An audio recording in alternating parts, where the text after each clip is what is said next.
এক যুগেরও বেশি সময় পর বাংলাদেশ ও পাকিস্তানের মধ্যে সরাসরি আকাশপথে যোগাযোগ আবারও চালু হলো। বৃহস্পতিবার ২৯ জানুয়ারি রাতে বিমান বাংলাদেশ এয়ারলাইন্সের প্রথম সরাসরি ফ্লাইট ঢাকার হজরত শাহজালাল আন্তর্জাতিক বিমানবন্দর থেকে করাচির উদ্দেশ্যে যাত্রা করে। ঐতিহাসিক এই ফ্লাইটকে ঘিরে দুই দেশেই ছিল বাড়তি আগ্রহ ও উত্তেজনা। স্যান্ডেলিনা সো, রূপচর্চায় আভিজাত্য। বিমান বাংলাদেশ এয়ারলাইন্সের ফ্লাইট বিজি ৩৪১ রাত ৮টায় ঢাকা ত্যাগ করে এবং স্থানীয় সময় রাত ১১টায় করাচির জিন্না আন্তর্জাতিক বিমানবন্দরে অবতরণ করে। অবতরণের পর ঐতিহ্যবাহী ওয়াটার ক্যানন স্যালুটের মাধ্যমে ফ্লাইটটিকে আনুষ্ঠানিকভাবে স্বাগত জানানো হয়।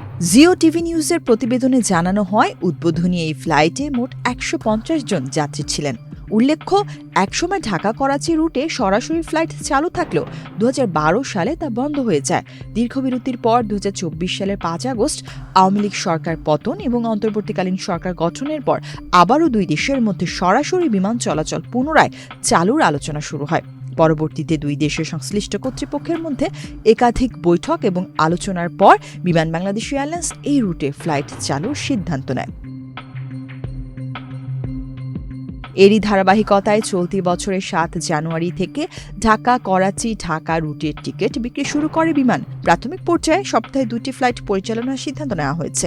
প্রতি সপ্তাহে বৃহস্পতিবার ও শনিবার এই রুটে ফ্লাইট চলবে বলে জানিয়েছে বিমান কর্তৃপক্ষ। বিমানের জনসংযোগ বিভাগ জানায়, ঢাকার স্থানীয় সময় রাত ৮টায় ফ্লাইট ছেড়ে করাচিতে পৌঁছাবে রাত ১১টায়। একই দিনে করাচি থেকে রাত ১২টায় ছেড়ে আসা ফ্লাইট ঢাকায় পৌঁছাবে পরদিন ভোর ৪:২০। বিমান বাংলাদেশ এয়ারলাইন্স মনে করছে, এই রুট পুনরায় চালু হয় বাংলাদেশ ও পাকিস্তানের মধ্যে যাত্রী চলাচল আরও সহজ ও সময় সাশ্রয়ী হবে। পাশাপাশি ব্যবসা বাণিজ্য, পর্যটন এবং পারিবারিক ভ্রমণে নতুন সম্ভাবনার দ্বার উন্মোচিত হবে। দীর্ঘ বিরতির পর সরাসরি ফ্লাইট চালু হওয়াকে দুই দেশের সম্পর্ক উন্নয়নের একটি ইতিবাচক পদক্ষেপ হিসেবেও দেখছেন সংশ্লিষ্টরা।